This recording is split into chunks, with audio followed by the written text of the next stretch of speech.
ফজরের নামাজ আর ঈশার নামাজ জামাতে পড়ি কিনা আমার স্ত্রীকে জিজ্ঞাসা করেন। বলে হ্যাঁ তা তো পড়ে। বলে তাহলে আমি যদি সারা রাত্রের সওয়াব পাই তো সারা রাত আমি দাঁড়িয়ে থাকবো কেন? সুবহানাল্লাহ, সারা রাত আমি দাঁড়িয়ে থাকতে যাব কেন? তখন বলল ইয়া রাসূলুল্লাহ, এখনো যে একটি রয়ে গেছে, কি? সে যে কোরআন খতম করে ঘুমায় না। কি করে ঘুমায় না? কোরআন খতম করে ঘুমায় না।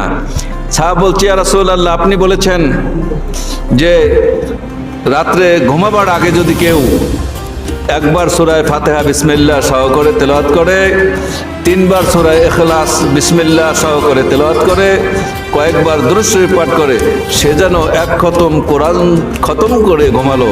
সুবহানাল্লাহ। আমার স্ত্রীকে জিজ্ঞেস করে দেখেন, আমি রাত্রে ঘুমাবার সময় সূরাগুলি মৃদু মৃদু আওয়াজে পড়ি আমার স্ত্রী যাতে শুনতে পায়। সুবহানাল্লাহ। আপনার সাহাবিনীকে জিজ্ঞাসা করে দেখেন আমি এগুলি করি কিনা।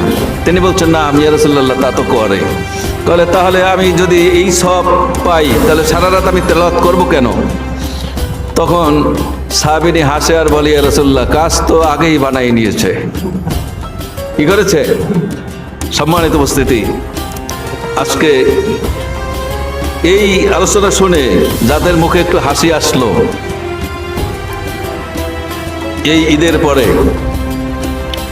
জুমাতে মিয়াদা শাহিদিন তার নাম 100 গলাকাটা শহীদের সব লেখা হয়ে গেল। সুবহানাল্লাহ। কেন? রসুল মুস্কি মুস্কি হেসেছেন। রসুল যেখানে এসেছেন আপনি হাসবেন, এই সব আল্লাহ দিবেন। আর আপনি যদি গোমরা হয়ে বসে থাকেন, রসুল হাসে আর আপনি বসে থাকেন গোমরা হয়ে, আপনার নসিবে কি আছে আল্লাহ পাকি ভালো জানবেন। সব তো আশা করা মনে হয় যায় না।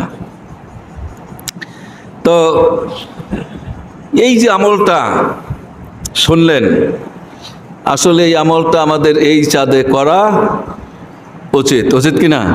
উচিত। শাওয়াল মাসে 6টি রোজা এবং রাত্রে একবার সূরা ফাতিহা, 3বার ইখলাস এবং কয়েকবার দুরূদ শরীফ পাঠ করে আমরা যদি ঘুমাইয়া খতম কোরআনের সব আমরা পাবো। আর ফজরের নামাজ আর ঈশার নামাজটা যদি আমরা জামাতে আদায় করতে পারি তাহলে সারা রাত তাহাজ্জুদের সব আমাদের আমলনামায় বোনাস আসবে, অটো আসবে। বলি আলহামদুলিল্লাহ।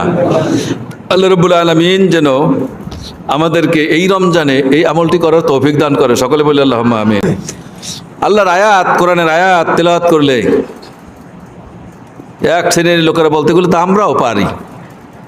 বহু আগের যারা চলে গিয়েছে সেকালের লোকদের উপকথা, তাদের বানানো কবিতা, ছন্দ ইত্যাদি,